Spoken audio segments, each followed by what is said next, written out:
जय श्री कृष्ण दोस्तों, स्वागत है आपका भगवत गीता ज्ञान की इस अद्भुत यात्रा में। अगर आपको ज्ञान, मोटिवेशन और श्री कृष्ण की वाणी से जुड़ना पसंद है तो अभी चैनल को लाइक करें, सब्सक्राइब करें और बेल आइकन दबाएं। चलिए शुरू करते हैं आज का अध्याय कर्म योग।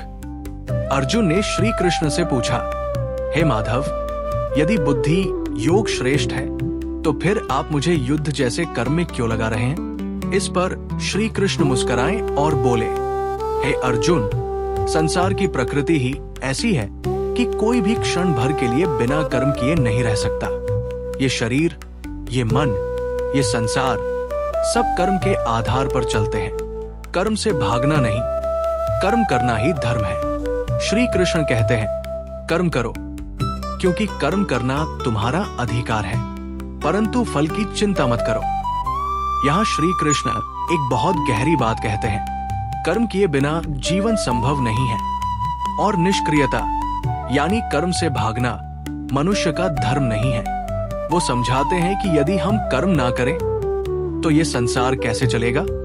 सूरज अगर चमकना छोड़ दे, बादल बरसना बंद कर दे तो जीवन ही थम जाएगा। कर्तव्य को समझो, यश अपयश की चिंता मत करो। श्री कृष्ण कहते हैं, हे पार्थ, तुम केवल अपने कर्तव्य पर ध्यान दो।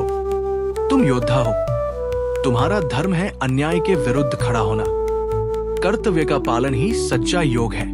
कर्मयोग का अर्थ है कर्म करो पर बिना आसक्ति के, ना फल की इच्छा, ना स्वार्थ का भाव। बस कर्म करो जैसे पूजा कर रहे हो। सच्चा योगी कौन है?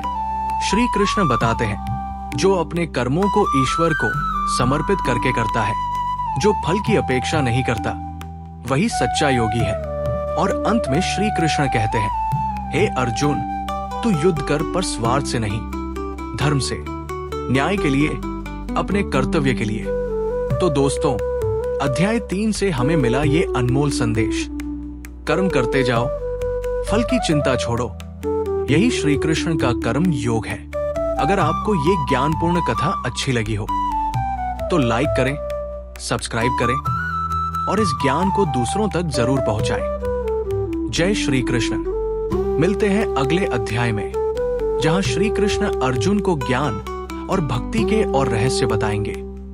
अगर आपको श्री कृष्ण का ये दिव्य ज्ञान पसंद आया हो तो वीडियो को लाइक जरूर करें, अपने दोस्तों और परिवार के साथ शेयर करें और हमारे साथ जुड़ने के लिए सब्सक्राइब करना बिल्कुल न भूलें। आपका एक सब्सक्राइब हमें और भी ज्ञान की राह पर बढ़ने की प्रेरणा देता है।